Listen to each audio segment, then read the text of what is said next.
తీసుకుపోతారు అని చెప్పాడు. కానీ మరి పొద్దున 4:30కు వస్తే ఎవరు వచ్చి తీసుకుపోవాలి, ఎట్లా వచ్చి తీసుకుపోవాలి, మేము దేని మీద ప్రిపేర్ కావాలి, దేని మీద మాట్లాడాలి, జగదీశ్వర్ మాకు రెడ్డి అర్థం కావట్లేదు సార్. జగదీశ్వర్ రెడ్డి గారు సార్ మీ పార్టీకి సంబంధించిన వాళ్ళు రాత్రే తీసుకొని పోయిన బుక్స్ అని. Sorry sir, sorry sorry, very sorry. ఇప్పుడు తను తీసుకొచ్చి మన అసెంబ్లీ అటెండర్ తీసుకొచ్చి నాకు ఇచ్చిపోయింది తప్ప రాత్రి తీసుకుపోయిన మాట అబద్ధం. ఇంకోటి కూడా చెప్తున్నాను అధ్యక్ష, ఒకవేళ ఇదే నిజమైతే పొద్దున 4:30 గంటలకు బండి లోపలికి వచ్చి తెచ్చిందా లేదా ఒకసారి ఎంక్వైరీ చేయండి. పొద్దున 4 గంటలకు పుస్తకాలు లోపలికి వచ్చినాయా లేవా మొత్తం రికార్డు ఉంటుంది, అసెంబ్లీలో గేట్ దగ్గర గేట్ పాస్ ఉంటుంది, ఎవ్రీథింగ్ ఉంటుంది, చేయండి అధ్యక్ష ప్లీజ్. మరి ఈ రకంగా సభను అధికారులు కూడా మిస్లీడ్ చేస్తే అధ్యక్ష, తప్పుడు సమాచారం ఇస్తే అధ్యక్ష మీకు ఇదేం పద్ధతి అధ్యక్ష? జరిగితే పొరపాటు జరిగిపోయింది ఒప్పుకోవాలి, చెప్పాలి, ఇంకోసారి జరగకుండా చూసుకుంటామని చెప్పాలి ఎల్ఏ మినిస్టర్ గారు లేచి. కానీ మీకు అబద్ధం తప్పు సమాచారం ఇచ్చి మీతో అట్లా చెప్పిస్తే ఇదే పద్ధతి అధ్యక్ష? జరుగుతుండొచ్చు, ఒకవేళ ప్రింటింగ్లో ఆలస్యం అయి ఉండొచ్చు, కరెంట్ లేక ఇబ్బంది అయి ఉండొచ్చు, అక్కడ ప్రింటింగ్ స్టేషన్ దాని కాడ ఇబ్బంది జరిగి ఉండొచ్చు, నేను కాదంటలే. కానీ దాన్ని ఉన్నది చెప్పాలి. కానీ సభాధ్యక్షునికే తప్పుడు సమాచారం ఇస్తే అది కరెక్ట్ కాదు కదా అధ్యక్ష. తీయండి, నేను ఏమంటున్నా తీయండి, పొద్దుగాలు వచ్చిందా లేదా, 4:30 తర్వాత వచ్చినాయా లేదా తీయండి. జగదీశ్వర్ రెడ్డి గారు సార్ మీ బుక్స్ రాత్రే పంపించినాము, రాలేదు. రేపటి బుక్స్ దీని మీద నేను నిలబడి ఉన్నా, రాలేదు. నేను దీని మీద నిలబడి ఉన్నా, రాలేదు. మేము నిలబడి ఉన్నమాట, దీని మీద నిలబడి ఉన్నా. నేను సరి చేసుకోమని చెప్పండి అధికారులను. కానీ ఈ రకంగా మొత్తమే సభను మిస్లీడ్ చేసేటట్టుగా బయట జనం చూస్తున్నారు. రేపటి వచ్చినాయి, రేపటివి ఇవాళ రాత్రి 4 గంటలకు. ఎల్ఏ మినిస్టర్ గారు చెప్పండి, మీరన్నా చెప్పండి. ఎల్ఏ మినిస్టర్ గారు చెప్పండి. సార్, గౌరవ హరీష్ రావు గారికి పూర్తి స్థాయిలో తెలుసు. జగదీశ్వర్ రెడ్డి గారు అంటే మాట్లాడినరు అంటే ఒక అర్థం ఉంటుంది, కానీ హరీష్ రావు గారు మాట్లాడటం ఇది సమంజసం కాదు అధ్యక్ష. అనేక సందర్భాల్లో 10 సంవత్సరాల కాలహయంలో వారు ప్రశాంత్ రెడ్డి గారిని అడగండి, వారి డిపార్ట్మెంట్లకు సంబంధించి ఎప్పుడు వస్తూ ఉండే అధ్యక్ష. రేపు డిమాండ్స్ అంటే రాత్రి 9 గంటలకు 10 గంటలకు పెట్టేవారు అధ్యక్ష. రేపు 10 గంటలకు, నిన్న సెలవు దినం ఉంది, అదే రోజు మొన్న సాయంత్రం అధ్యక్ష అన్ని శాఖలకు సంబంధించిన డిమాండ్స్ పెట్టడం జరిగింది. ఎక్కడైనా పెట్టడం జరిగింది. మీరు వెళ్ళిపోతే మేమేం చేయాలా? మీరు వెళ్ళిపోతే ఇంటికి వెళ్ళిపోతే మేమేం చేయాలండి? ఈరోజు మేము చెప్తా ఉన్నాం అధ్యక్ష, డిమాండ్స్కి సంబంధించి ఈరోజు 29, 30 తేదీలు ఉన్నాయి, కంటిన్యూస్గా వస్తూ ఉంటాయి. డిమాండ్ సంబంధించి రేపు కంటిన్యూస్గా వస్తూ ఉంటాయి. వారికి తెలియంది కాదు అధ్యక్ష. కేవలం మా హరీష్ రావు గారు ఏం చేస్తారంటే లేచి బుల్డోజ్ చేసే ప్రయత్నం, దాంతో తికమక చేసి ఈరోజు అందరినీ కన్ఫ్యూజన్ పెట్టే ప్రయత్నం వారు నిరంతరంగా చేస్తూ ఉంటారు అధ్యక్ష. దయచేసి హరీష్ రావు గారికి ఉన్న అనుభవం ఈరోజు నేను చెప్తా ఉన్నాను, కొత్తగా వచ్చిన గౌరవ సభ్యులందరూ కూడా ప్రాక్టీసెస్, ప్రొసీజర్స్ సరి అయిన విధానంలో వారు కూడా నేర్చుకునే విధంగా వారి సలహాలు ఇవ్వమని కోరుతా ఉన్నాను అధ్యక్ష.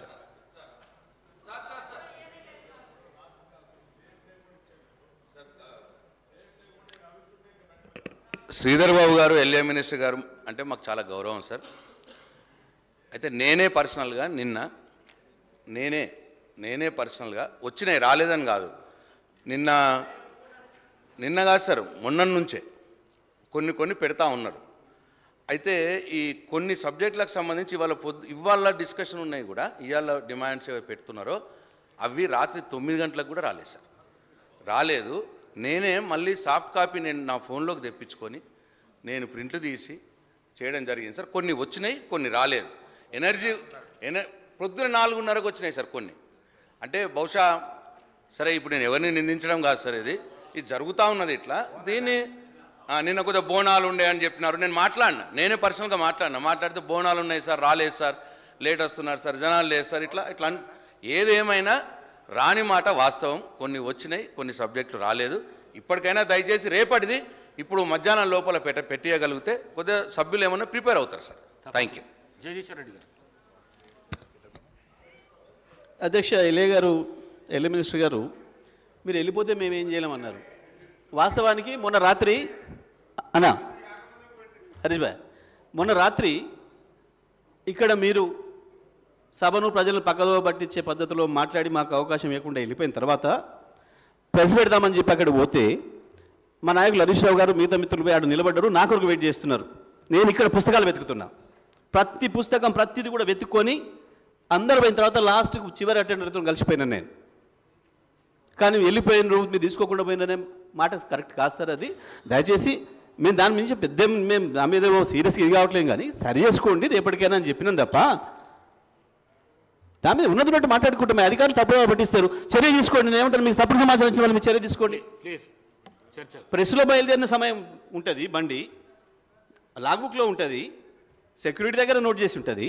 ఎట్లా అండి ఇట్లా జరిగి ఉండొచ్చు, పెద్ద ఇష్యూ ఏం దానికి, అది పెద్ద సమస్య కాదు. కానీ నేను దృష్టి ఎల్ఏ మినిస్టర్ గారు, ఎల్ఏ మినిస్టర్ గారు. సార్, ప్రతి సందర్భాల్లో కూడా వారి ప్రభుత్వంలో ఉన్నప్పుడు కూడా ఒకరోజు అయితే పొద్దున్న ప్లేస్ చేసిండ్రు డిమాండ్స్. పొద్దున నేనేమంటా ఉన్నాను గౌరవ జగదీశ్వర్ రెడ్డి గారిని కూడా, నేనేమంటా ఉన్నాను, తప్పకుండా వచ్చే క్రమంలో ఎక్కడైతే ప్రభుత్వ పరంగా ఉన్న శాఖలకు సంబంధించి సరైన సమయంలో డిమాండ్స్ బుక్స్కి సంబంధించిన ప్లేస్ చేయలేకపోతారో తప్పకుండా ముందే ప్లేస్ చేసే క్రమం చేపడదాం. కానీ మీ తప్పులు మా తప్పులు ఈ తప్పుల పరంగానే మాట్లాడదామంటే తప్పకుండా మాట్లాడదామండి. జగదీశ్వర్ రెడ్డి. అధ్యక్ష ధన్యవాదాలు అధ్యక్ష. ఎల్ఏ గారు ఆ మాట ముందే చెప్పుంటుంటే ఇంతసేపు చర్చ చేసే పని లేదు మనం. ఎందుకంటే జరిగితే నేను కూడా అన్నా, జరిగినవచ్చు, ఆలస్యం అయ్యిండొచ్చు దానికి. కానీ అది చెప్పకుండా అధికారులు తప్పుదో పట్టించే పద్ధతిలో నేను సాయంత్రం పంపినామంటే ఎంత తప్పు మాట సార్ అది. సాక్షాత్తు శాసనసభాపతికే తప్పు చెప్తే ఎట్లా కరెక్ట్ కాదు కదా. సో అధ్యక్ష, ఓకే అధ్యక్ష, సరే ఓకే, నాకు అందుబాటులో సబ్జెక్ట్ మేరకే వస్తాను నేను కూడా. అధ్యక్ష, ముందుగా మొన్న ఎందుకు మరి మనం 10 రోజులు పెట్టుకుందాం పట్టరాదు, ఏం పోయింది? మీరు చాలా డెమోక్రటిక్గా ఉన్నారు, 10 రోజులు 20 రోజులు పెడదాం, రోజుకొక పద్దు మీద చర్చ పెడదాం పట్టరాదు, ఏం పోయింది? 31 లోపల చేయాలని తెలుసు మీకు. ఓ 10 రోజుల ముందే పెట్టుకుంటే ఏమైంది? 10వ తారీఖుకే పెడితే ఏం పోయింది? తప్పే ఉంది దానికి. అట్లా చర్చ కాదానికి పోతానంటే కష్టం. 10 రోజుల ముందే పెట్టినట్టు చాలా డెమోక్రటిక్గా ఉన్నారు. మేమంటే వాళ్ళు చేసినాం కాబట్టి ప్రజలు మమ్మల్ని ఇటు పంపినరు. బట్టి గారు నోరు తెలిస్తే మేము డెమోక్రటిక్ ఇదేంటి? ఒకటే రోజు 19 పద్ధతులు పెట్టి డెమోక్రటిక్ ఇది ఎట్లనండి? ఆ చర్చలో వద్దుగా సబ్జెక్టులకి పోదాం. అధ్యక్ష, మొదటగా మొన్న ఆర్థిక పత్రం పైన మా సభ్యులు హరీష్ రావు గారు మాట్లాడుతున్న సందర్భంలో వారు స్పష్టంగా అవసరమైతే 30 కోట్ల రూపాయల నష్టానికైనా సిద్ధపడ్డం తప్ప 30,000 కోట్లు రైతాంగానికి మీటర్లు పెట్టడానికి మా ముఖ్యమంత్రి గారు అన్నట్టు కేసీఆర్ గారు ఒప్పుకోలేదు అని చెప్పి వారు చెప్తా ఉన్నారు వాళ్ళ ఫ్లోలో. మధ్యలో ముఖ్యమంత్రి గారు లేచి హరీష్ రావు గారు మాట్లాడేది పూర్తి అబద్ధం, మీరు ఏందో పెద్ద పోజులు కొడుతున్నారు, అంటే మేము త్యాగం చేసి మాట్లాడుతున్నారు. కానీ ఇగో మీరు కేసీఆర్ గారు మోడీ గారు ఇద్దరు కూర్చొని సంతకాలు పెట్టుకున్నారు, దావతులు చేసుకొని నాకు దొరికింది చూడు అని చెప్పి కొలంబస్ లాగా వాస్కోడిగాంలా కూడా పట్టుకొని వచ్చిండు పత్రిక, ఒక పేపర్. అధ్యక్ష, ఒక ముఖ్యమంత్రి గారు మాట్లాడేటప్పుడు సభలో అది తర్వాతనైనా చర్చ కొనసాగుతుంది, మీరు అసెంబ్లీలో అవకాశం ఇవ్వకుండా మీకు బలం ఎక్కువ ఉంది కాబట్టి బయటనైనా చర్చ కొనసాగుతుంది అన్న ఆలోచన ఉండాలి. ఏం చదివింది అధ్యక్ష ముఖ్యమంత్రి గారు? Installation of smart meters for all consumers అని ఇక్కడ అదర్ దెన్ అగ్రికల్చర్ కన్జ్యూమర్స్ అనేది వదిలేసి consuming about 500 units month by 31st December 2018 and consuming about 200 units month by 31st December 2019. ఇది చదివిండి అధ్యక్ష. ఇది పద్ధతి అయితే అధ్యక్ష? ప్రజలు పక్కదోరు పట్టించడం కాకపోతే, సభను పక్కదోరు పట్టించడం కాకపోతే ఏమైంది అధ్యక్ష? మనం వెనకడ వినేది ఒకటే మాట, ఎవడో చదువు మాట్లాడరాక రాముడి తోక తర్వాత పివరిండి ఇట్లుండే అనే మాటను మనకు తెలుగు టీచర్లు చెప్పేటోళ్ళు, ఎట్లా చదవాలి వాక్యాలు అని చెప్పడానికి వ్యాకరణం నేర్పేటప్పుడు చెప్పేటోళ్ళు అధ్యక్ష. రాముడితో కపివరుడు ఇట్లని ఏం చెప్పాలరా అని చెప్పారు మనకు. ఒకవేళ మరి అది వినుండకపోతే మేమేం చేయలేం, వాళ్ళ దురదృష్టం తప్ప. అందుకే దీని ద్వారా సభ రికార్డు సరి చేయాలని చెప్పి మేము కోరుతా ఉన్నాం అధ్యక్ష. ఆ రోజు మా హరీష్ రావు గారు అదే చెప్పాలని అనుకుంటే, సరే సమయాన్ని బట్టి మీరు ఇవ్వలేకపోయారు, అవతల మండలి ఉంది అని చెప్పి. కానీ ఇప్పటికైనా ఇది సభ ద్వారానే ప్రజలకు పోవాలి కాబట్టి నేను ఈ విషయాన్ని స్పష్టంగా చెప్పినా, దయచేసి మళ్ళీ పునరావృతం కాకుండా చూసుకుంటే మంచిది. పెద్దలు ఎవరైనా అది వాళ్ళకి సంబంధించే ప్రజలు ఏం భావన బుద్ధిని ఆలోచించుకోమని చెప్పి విజ్ఞప్తి చేస్తా ఉన్నా అధ్యక్ష. అయితే దీంట్లో హరీష్ రావు గారు ప్రస్తావించింది జనరల్గానే చెప్పిండు తప్ప వారి స్కీముల గురించి ఇంకొక గురించి చెప్పలే. వారు చెప్పింది ఉదయ్ స్కీమ్ గురించి. ఉదయ్ స్కీమ్ అప్పటికే భారతదేశంలో ఉన్న 27 రాష్ట్రాలు చేరినాయి. ఆ ఉదయ్ స్కీమ్ అనేది తీసుకొచ్చింది కేవలం డిస్కంల యొక్క ఆర్థిక పరిస్థితిని సరిదిద్దడానికి, పరిపుష్టి చేయడానికి. ప్రత్యేకించి ఉత్తరప్రదేశ్, బీహార్ లాంటి రాష్ట్రాలలో డిస్కంలు మొత్తమే క్లోజ్ అయిపోతున్నాయి, ఇక కరెంట్ ఇచ్చే పరిస్థితి లేకుండా పోతున్నాయి. అక్కడ ఉండే కొంత ఆ ఇబ్బందుల వల్ల బిల్లులు వసూలు చేయలేకపోవడం, మీటర్లు పెట్టలేకపోవడం, పెట్టిన వాటికి వసూలు చేయలేకపోవడం వల్ల దెబ్బతింటున్నాయి. అటువంటి వాటిని కాపాడాలి అని చెప్పి పథకం తెచ్చిన మిగతా రాష్ట్రాలలో కూడా దీన్ని అవైల్ చేసుకోండి, ఇది కేవలం క్రమశిక్షణకు సంబంధించింది తప్ప ఇంకొకటి కాదు అనే మాట చెప్తూ, స్మార్ట్ మీటర్లు అనే విషయం ఎక్కడనైతే వెళ్ళి బిల్లులు తీసుకుంటున్న సందర్భంలో ఎక్కువగా దాడులు జరుగుతున్నాయో వాళ్ళ మీద, అధికారుల మీద, రీడింగ్ చోట అది అవసరం లేకుండా మన డిస్కమ్ హెడ్ ఆఫీస్లోనే అక్కడ ఉన్న మీటర్ది కూడా ఇక్కడ నమోదవుతుంది, అవకాశం దొరుకుతుంది మనకు. ఇది ప్రధానంగా. రెండవది, ప్రిఫరెన్స్ తగ్గుతుంది. ప్రీపెయిడ్ మీటర్లు పెట్టడం ద్వారా ఎంత అవసరం ఉన్న వాళ్ళు అంతే కొనుక్కుంటారు, ముందే డబ్బులు చెల్లిస్తారు కాబట్టి ఇబ్బంది లేకుండా పోతుంది. డిస్కమ్లకు ఇది ఉపయోగం అవుతుంది అని చెప్పి ఆ రోజు అది తీసుకొచ్చింది కేంద్రం. అన్ని రాష్ట్రాలు చేరినాయి, మాకంటే ముందే కాంగ్రెస్ పాలిత రాష్ట్రాలు కూడా చేరినాయి, ఆనాడు రాజస్థాన్, సిమ్లా రాష్ట్రాలు కూడా చేరినాయి. చివరి మనం కూడా చేరినాం. ఆ విషయాన్ని మేము ఆనాడు చెప్పినాం. చెప్పడమే కాదు, 9,000 కోట్ల రూపాయలు డిస్కమ్లో మేము తీసుకున్నాం, అప్పుడు మనం భారం తీసుకున్నాం రాష్ట్ర ప్రభుత్వానికి. దానికి కొన్ని వాళ్ళు ఏదో ఇచ్చిండ్రు, అవి అవైల్ చేసుకున్నారు కేంద్ర ప్రభుత్వం ద్వారా అన్ని రాష్ట్రాలు కూడా. ఇది దాంట్లో ఆ సందర్భంగా ఆ స్మార్ట్ మీటర్లకు సంబంధించి, ప్రీపెయిడ్ మీటర్లకు సంబంధించి ఉదయ్ స్కీమ్కి సంబంధించిన ప్రస్తావన. కానీ హరీష్ రావు గారు మేము 30,000 కోట్లు వదులుకున్నాం, FRBM 0.5% ఏదైతే ఉండిన అవకాశం దాన్ని తీసుకోలేదు, మేము మీటర్లు పెట్టడానికి కేసీఆర్ గారు ఒప్పుకోలేదు, నా తల దయ్యపడినా సరే రైతు మీటర్ పెట్టని అనుడు అని చెప్పి వారు చెప్తున్న సందర్భంలో వారు లేచి ఈ విషయాన్ని ప్రస్తావిస్తూ ఆ వాక్యాన్ని వదిలేసి చదవడం అనేదే దురదృష్టకరం. రాష్ట్ర రైతాంగానికి అందరికీ కూడా ఈ విషయం తెలియాలి. మళ్ళొకసారి రాష్ట్రంలో ఉండే విద్యుత్ వినియోగదారులు అందరూ కూడా తెలియాలని చెప్పే నేను ఈ సభ విషయాన్ని ముందుగా మీ దృష్టికి తీసుకొచ్చిన అధ్యక్ష. ఇక పోతే మిత్రులు మాట్లాడుతూ పాలసీలన్నీ చేసిన నాయకుడు ఉండాల్సి ఉండే ఈడ మొత్తం నాశనం అయిపోయింది విద్యుత్ రంగం. మేము 24 గంటల విద్యుత్ ఇస్తే 2014 ముందు టీఆర్ఎస్ పార్టీ వచ్చిన తర్వాత మొత్తం చీకట్లు అయిపోయినాయి ఈ రాష్ట్రంలో, విద్యుత్ రంగం అంతా నాశనం అయిపోయింది, కరెంటు మీరు ఇవ్వలేదు, ఇక మేము వచ్చినాకనే మొన్ననే మొదలుపెట్టినాము అని చెప్పి వారి డిప్యూటీ సీఎం గారు, విద్యుత్ శాఖ మంత్రి గారు అదే చెప్పారు, ఇప్పుడు వారి సభ్యుడు కూడా అదే చెప్పారు. అధ్యక్ష మొత్తం ఒక్క కాడ ట్రాన్స్ఫార్మర్ పెట్టలేదు, అసలు పోల్స్ వేయలేదు, ఒక విద్యుత్ కొత్త కనెక్షన్ వేయలేదు, 10 ఏళ్లలో ఉన్నవి వీకేసినరు, పాపం ఇండ్ల మించెల్లి కరెంటు మీరు పెట్టిపోయినరు, అందుకని మా వాళ్ళు చచ్చిపోయారు అనే మాటలు వారు మాట్లాడినారు. అధ్యక్ష నేను ఆథెంటిక్గా చెప్తున్నా, టీఆర్ఎస్ పార్టీ వచ్చిన తర్వాత ఒక్కటంటే ఒక్క చోట కూడా ఇండ్ల మించి కరెంటు పోయిన పరిస్థితి లేదు. అంతకుముందు 2014కు ముందు మాత్రమే కరెంటు లైన్ల కింద ఇండ్లు కట్టుకున్నారు, ఒక్కటంటే ఒక్కటి కూడా నిర్మాణం జరగలేదు. వాస్తవానికి కరెంటు లైన్లు ముందేస్తారు, తర్వాత ఇండ్లు కట్టుకున్నారు. ఆ విషయాన్ని మేము ఆనాడు కూడా చెప్పిన, వాళ్ళ మీద నిందేయలే, పాత గవర్నమెంట్ మేము నిందేయలే. ఉన్న పరిస్థితులలో పేదవాళ్ళు, ఇతరులు అప్పుడు ఆ లైన్ పైనుంచి పోయి ఉంటుంది, కిందనే వాళ్ళ ప్లాట్ కొనుక్కొని ఉంటారు, దురదృష్టం ఏం చేస్తాం కట్టుకుంటారు. కానీ కొంతమంది దురదృష్టవశాత్తు 2 అంతస్తులు 3 అంతస్తులు వేసుకోవడం వల్ల బట్టలు ఆరేసేటప్పుడు ఇతర సమయంలో అది తగిలి చనిపోయినరు. వాటిని ఎంతవరకు తీయాలో అంతవరకు మేము తీయగలిగిన కానీ తీసినాం అధ్యక్ష. అది ఆ రకంగా వాళ్ళకి ఆదేశాలు ఇచ్చినాం, కొన్ని చోట్ల తీసినాం, కొన్ని చోట్ల తీయకపోవచ్చు. అది వారి సమయంలో జరిగింది, అది మా సమయంలో జరగలే ఒక్కటి కూడా ఆ రకంగా. అది కూడా వారి దృష్టికి తీసుకొస్తా ఉన్నా నేను. అధ్యక్ష ఇక అభివృద్ధికి సంబంధించి మేమేం చేసినాం, 60 ఏండ్ల పరిపాలనలో వారు కట్టినవన్నీ, వారిచ్చినవన్నీ లెక్కలతో సహా గతంలో కూడా చెప్పినా, ఇప్పుడు మళ్ళీ కూడా చెప్తున్నా అధ్యక్ష, వారికి అడిగారు కాబట్టి. అధ్యక్ష 2/6/2014 నాటికి తెలంగాణలో విద్యుత్తు కాంట్రాక్టెడ్ కెపాసిటీ 7,778 మెగావాట్లు అయితే మొన్న 1/1/2024 నాటికి 19,483 మెగావాట్ల అధ్యక్ష. అంటే 11,705 మెగావాట్లు మీరు అడుగుతున్న పెద్ద మనిషి నాయకత్వంలో అద్భుతంగా ఇన్స్టాల్డ్ కెపాసిటీ పెరిగింది. ఈ రాష్ట్రంలో ఇన్స్టాల్డ్ కెపాసిటీ 11,000 పెరిగింది 10 ఏళ్లలో.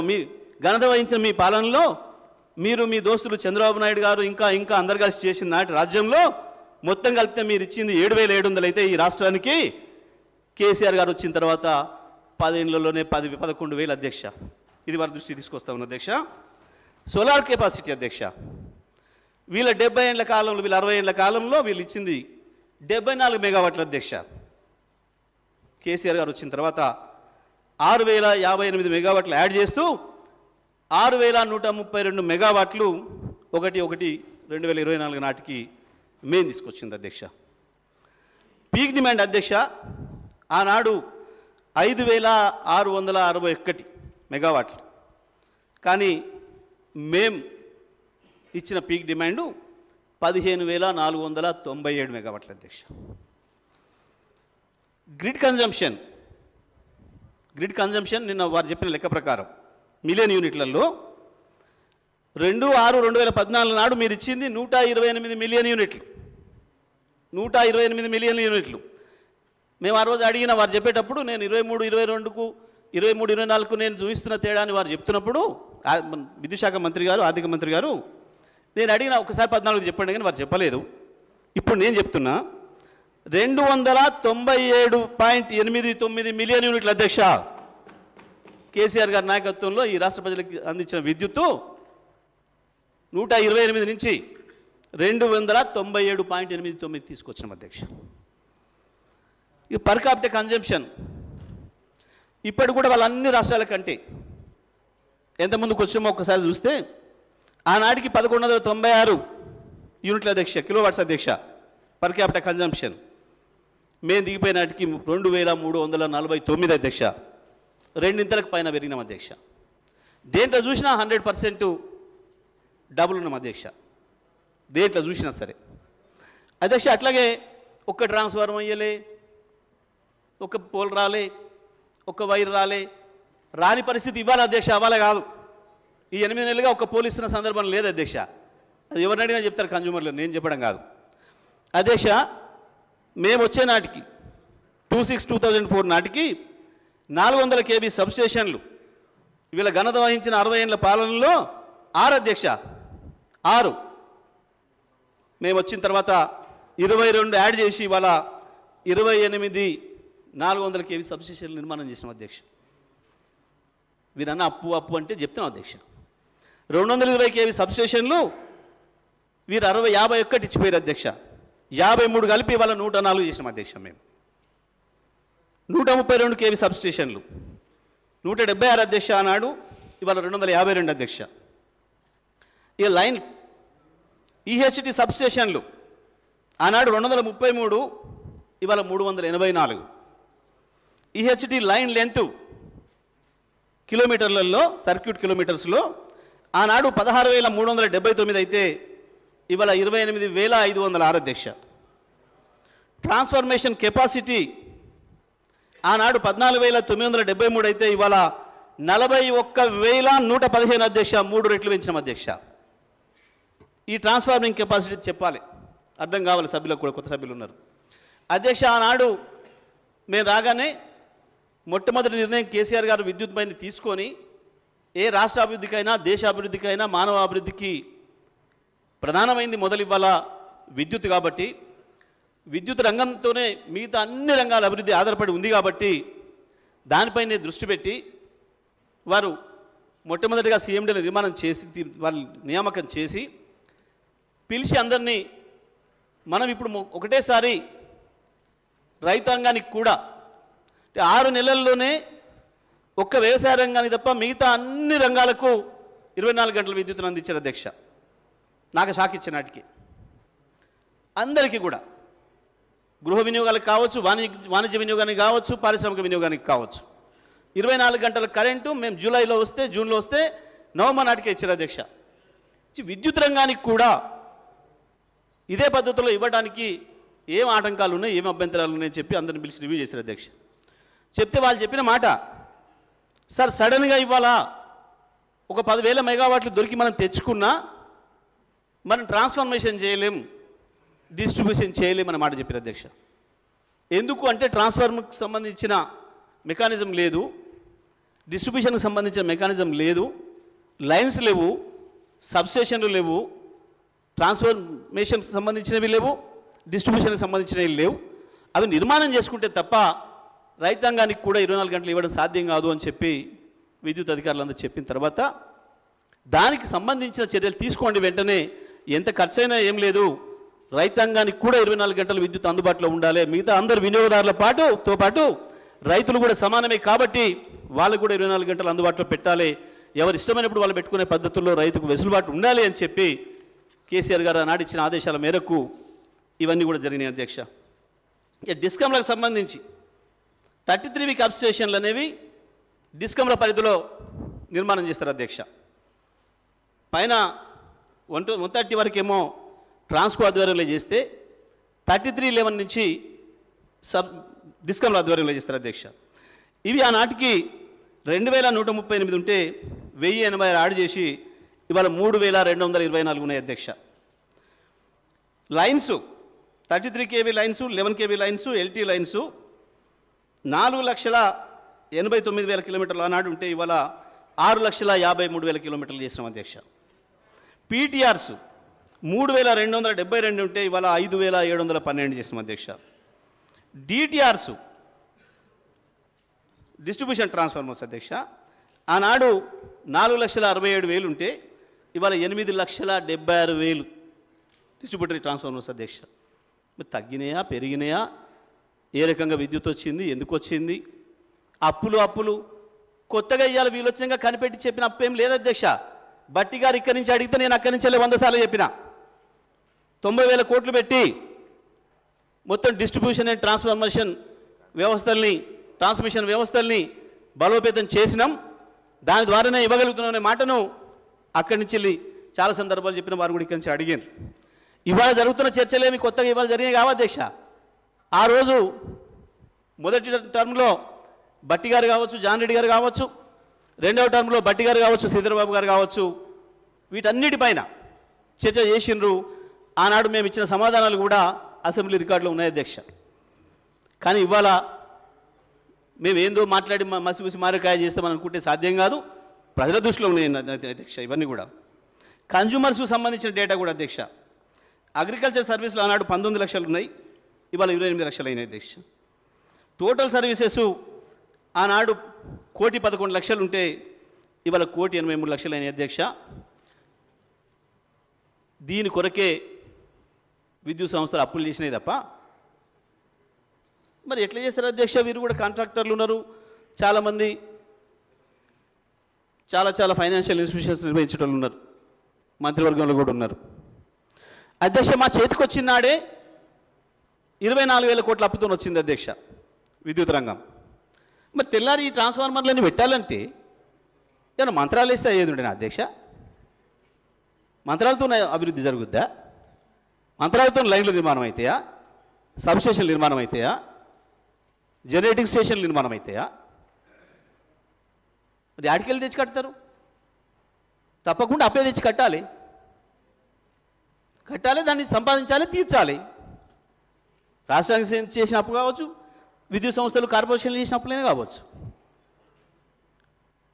ఇది చాలా స్పష్టమైన విషయం.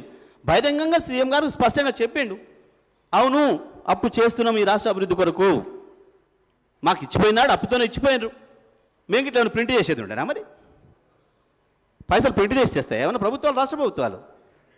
కేంద్రం ఎప్పుడైనా చేస్తుండొచ్చు, ఆర్థిక పరిస్థితుల్ని చక్కదిద్దడానికి ఏదైనా మాన్యం వచ్చినప్పుడు ఏదైనా ప్రింట్ చేసి ఉండొచ్చు అదనంగా. కానీ ఆ అధికారం మనకు లేదు కదా, రాష్ట్రాలకి అప్పు తెచ్చుకోవడం తప్ప మార్గం లేదు కదా. ఇంత స్పష్టంగా ఉన్న విషయాన్ని కొత్తగా వీళ్ళు ఇప్పుడు కనిపెట్టినట్టు, ఆడేదో జరిగిపోతే వీళ్ళు దొరకబట్టినట్టు, కలుగు నుంచి బయటికి తెచ్చినట్టు ఎందుకు ప్రజలు భ్రమింపజేసే ప్రయత్నం చేస్తున్నారు? ఇది అధ్యక్ష దీనికి సంబంధించిన అభివృద్ధి సంబంధించింది. ఆ పెద్ద మనిషి ఏం చేసిండు, ఆ పెద్ద మనిషి కావాలని అవసరం లేదు అధ్యక్ష. వీళ్ళకి నిన్ననే చెప్పారు మా నాయకులు, మేమే ఎక్కువ ఇలా చెప్పడానికి. ఇక వీరు సబ్ క్రిటికల్ గురించి మాట్లాడినరు. సబ్ క్రిటికల్ గురించి అధ్యక్ష, సరే తెలియకపోతే తెలుసుకొని మాట్లాడితే తప్పలేదు అధ్యక్ష. ఎవరికైనా తెలియవు అన్ని విషయాలు, పుట్టగానే అన్ని విషయాలు ఎవరికైనా తెలియదు, ఒకటి తీసుకుంటుంటే తెలుస్తాయి. ఇప్పటికి సబ్ క్రిటికల్ సూపర్ క్రిటికల్ మీద 100 సార్లు చెప్పినాం. అయినా అర్థం కాకనో ప్రజలు పక్కదారి పట్టించాలనే ఉద్దేశంతోనే మళ్ళీ దాని మీద చర్చ చేస్తున్నారు అధ్యక్ష.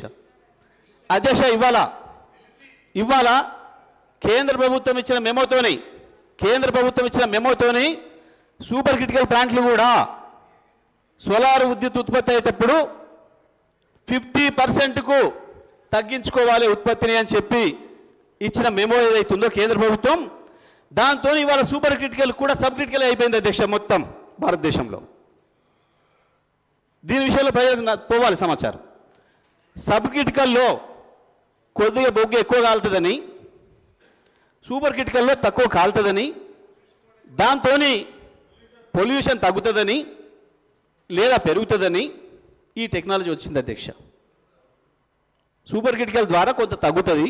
అప్పటి వరకు ప్రపంచంలో మొత్తం 2014 ముందు మొత్తం ప్రపంచం సబ్ క్రిటికలే. ఈ 800 మెగావాట్ల పైన ఉత్పత్తి చేసే పరిస్థితి వచ్చిన టెక్నాలజీని తయారు చేసిన తర్వాత దీనికి సూపర్ క్రిటికల్ అని పేరు పెట్టారు, దానికి సబ్ క్రిటికల్ పేరు పెట్టారు. అలా మన రాష్ట్రంలో కావచ్చు, భారతదేశంలో కావచ్చు, ఎన్టీపీసీ ఆధ్వర్యంలో నడుస్తున్నాయి కావచ్చు, ఏ ప్రభుత్వ రంగ సంస్థల ఆధ్వర్యంలో జరిగినాయైనా నిర్మాణం అయినాయన్నా అన్నీ కూడా సబ్ క్రిటికల్ టెక్నాలజీ అధ్యక్ష.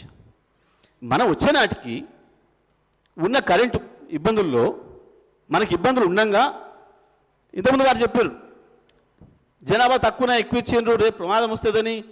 కాదు అధ్యక్ష, ఆ రోజు యూటిలైజేషన్ ఎంత ఉందో చూసి దాని ప్రకారం ఇచ్చిండ్రు. తెలంగాణ ప్రాంతంలో ఎంత యూటిలైజ్ అవుతుంది కరెంటు, అక్కడ ఎంత అవుతుందని చూసి దాని ప్రకారం కేంద్రం చట్టంలో పెట్టింది అధ్యక్ష. దాని ప్రకారం కూడా వీళ్ళ దోస్తు చంద్రబాబు నాయుడు గారు ఇవ్వలే మనకు. మొత్తం కేవలం కుట్రపూరితంగా సీలేరు ప్రాజెక్టు కొట్టేయడానికి 7 మండలాలు తీసుకున్నాడు అధ్యక్ష. ఆయన ముంపు కొరకే తీసుకుంటానని అనుకుంటే అంత అవసరం లేదు అధ్యక్ష. కేవలం సీలేరు కొట్టేయడం కూడా తీసుకున్నాడు ఆనాడు మేము అది కూడా చెప్పినాం. అంతేకాదు మనకి ఇవ్వాల్సిన షేరు ఆ రాష్ట్రం నుంచి ఇవ్వకపోగా మనం ప్రైవేట్ వాళ్ళ దగ్గర కొనుక్కుందామని ప్రయత్నం చేసినా వాళ్ళని కూడా పిలిచి భయపెట్టించే పనిచేసినారు ఆనాడు. అటువంటి పరిస్థితులలో డిమాండ్ పెరుగుతుంది బాగా, ఎంత వీలైతే అంత తొందరగా మనం దాన్ని చేరుకోవాలి డిమాండ్ తగ్గట్టుగా అని చెప్పి ఆ రోజు BHEL అధ్యక్ష, ఇప్పటి కూడా మేము చెప్తున్నాం, BHEL ప్రభుత్వ రంగ సంస్థ, కేంద్ర ప్రభుత్వ రంగ సంస్థ, మన రాష్ట్ర ప్రభుత్వ రంగ సంస్థలు ట్రాన్స్కో జెన్కో. ఒక ప్రభుత్వ రంగ సంస్థకు ఇంకో ప్రభుత్వ రంగ సంస్థకు మధ్యన ఒప్పందాలు జరిగితే అందులో ఏందో మతలబు ఉంది అని చెప్పేది అమాయకత్వమా, తెలివి తక్కువతనమా, లేదా మోసం చేయడానిక, ప్రజల్ని మోసగించడానిక? ఏముంటుంది దీంట్లో? ప్రభుత్వానికి ఏ రకంగా ఇంట్లో పొరపాటు చేయడానికి అవకాశం ఉంటుంది? BHEL నుంచి డబ్బులు తీసి లంచాలు ఇస్తారా అధ్యక్ష? చైర్మన్ గారు ఎవరికైనా అవుతుందా? ప్రభుత్వ రంగ సంస్థల నుంచి సాధ్యమవుతుందా? అయినా ప్రభుత్వ రంగ సంస్థ నుంచి ప్రభుత్వ రంగ సంస్థకు నామినేషన్ మీద ఇచ్చుకోవచ్చు అని ఉంది అక్కడ. కేంద్రంలోనే అవకాశం ఉంది. గతంలో 100,000 జరిగినాయి అధ్యక్ష. ఇక్కడ ఈ సందర్భంగా ఇంకోటి గుర్తు చేయాలి. సేమ్ టైంలో ఇక్కడ తెలంగాణలో మనం BHELకి ఇచ్చినాడే ఆంధ్రప్రదేశ్లో కూడా 2 పవర్ ప్లాంట్ల నిర్మాణం చేయడానికి పూనుకున్నారు. ఒకటి విజయవాడ దగ్గర, ఇంకొకటి కృష్ణపట్నంలో. విజయవాడ దగ్గర 800 మెగావాట్ల ఏదైతే వాళ్ళు నిర్మాణం చేయదలుచుకున్నారో ఆ ప్లాంటు 2007 కోట్లకు మిషనరీకి BHELకి నామినేషన్ మీద ఇచ్చారు అధ్యక్ష. మిగతాది 2,500 కోట్లకు పైగా ఓపెన్ టెండర్లో పిలిచారు అధ్యక్ష.